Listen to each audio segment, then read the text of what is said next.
All right, here we go. All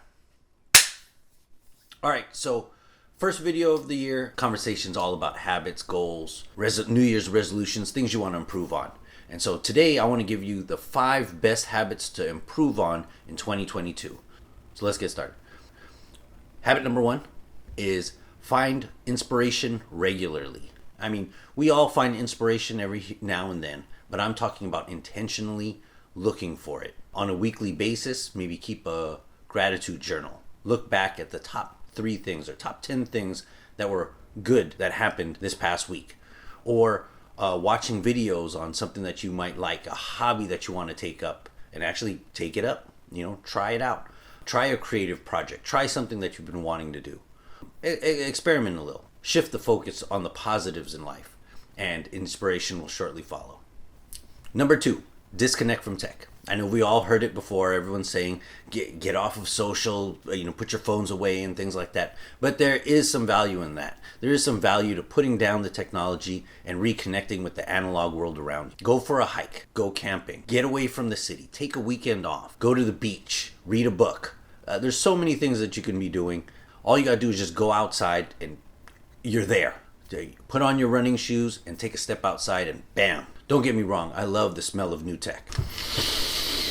But grounding myself outside and silencing the noise that's going on in my head is valuable. And you don't have to travel or go overlanding or some huge excursion. Anytime you're having dinner by yourself or especially with people around, make it a habit to keep your phone tucked away. Spend time with the people that are right in front of you. Develop those in-person conversation skills. Practice keeping a conversation going. Listen to the ambiance of the cafe. Be an active listener. Notice the world around you. Like I said, I love tech, but every once in a while I like to disconnect and just reconnect with everything that's going on around me. Number 3, work with your hands. Take on a project that involves using your hands.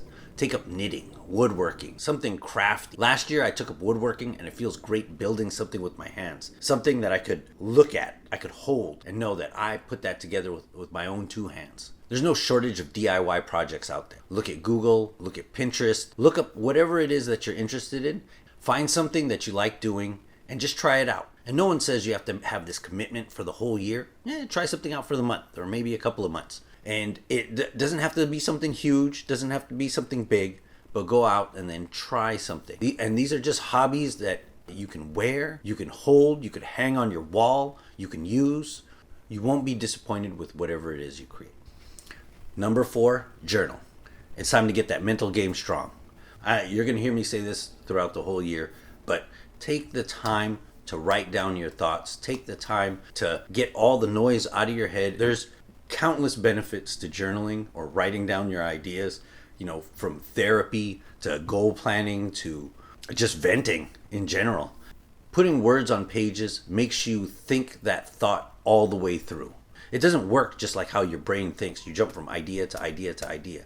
When you're writing something down, when you're writing a paragraph, or when you're asking yourself a question and you have to answer that question in written form, you actually have to make that make sense. And as you are writing, you will realize that sometimes the things that you're thinking don't make sense. Or maybe they're just not that big of a deal. So I've been journaling for a long time, and I can tell you that it's helped me be more productive with my thought process and get more out of my day. Right now, I use an app called Day One, but I have used a written notebook and journaled that way. And then tying this into one of the earlier habits, it's actually a double dose of dopamine with working with your hands. And if you could say you're too busy to write things down, I don't have time for that. But it could be one sentence, it could be a couple of sentences. It doesn't have to be long. If you're just starting out, I recommend the 5-minute journal. You can find that on Amazon. And it's a notebook, and it has prompts at the top to help you with your writing.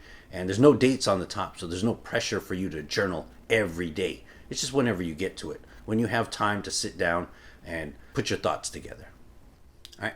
Habit number 5, make yourself a priority. Carve out some time during your day, an hour or so. You can't do all of the things that you want to do in life if you don't have time to work on yourself. One of the major myths that people have or people feel is that if I spend time on myself, then that's selfish. And technically, spending time on myself is for myself, so that would be selfish. But think about it this way: you do maintenance on your car, right? You change the oil, you change the tires, you do that stuff for the car. Is that selfish toward the car? You're doing maintenance on the thing that's going to take care of you, that's going to take you from A to B. The same thing is true for you. You got to take care of yourself. You got to do the maintenance on yourself so that this vehicle can take you from A to B, can take you from this year to next year to 5 years, 10 years, 20 years down the road. I know we all have responsibilities. We all have a lot of things to do. Our plates are full. I know that. But it is very important to carve out that little bit of time for yourself. Especially for parents who have little kids, it's very difficult to have that time. When we were going through it, it was difficult to find that me time. Actually, for new parents, I'll give you a bonus habit, free of charge on the house. Sixth habit. And this isn't just for parents. This could be for anybody, but for brand new parents, this is the perfect time to practice this habit. And that is the habit of being in the moment, the habit of presence. It is the habit of savoring every second of every moment of every activity that you're doing. As new parents, it comes natural. You're looking at your baby. You're watching it walk for the first time. Take the training wheels off, learn to swim, all that stuff, and you're just soaking it in as a parent. These are core memories being made for you. But you don't have to be a parent to practice this habit. I can't tell you enough that being present is the key to living a healthy and happy life. When you're in the moment, you're not stressing about the past or what could have happened, the shoulda, coulda, wouldas, and you're not anxious about the future on what's going to happen tomorrow. What about next year? What if this happens? What if that happens? What if this happens? When you're fully in the present, this allows you to fully embrace that laugh with friends, that sunset on the beach, that quiet time in your head. It allows you to get rid of all the distractions. Being present is one of the more difficult habits to practice, but is by far one of the most rewarding. All the times that I was present and really soaking in those moments, I don't regret any one of those moments. Not your traditional New Year's resolutions of making that financial goal or losing that weight, but if you work on these habits and just, again, work on improving these habits, you'll definitely increase the quality of your life. As always, like and subscribe, and I'll talk to you later. Thanks.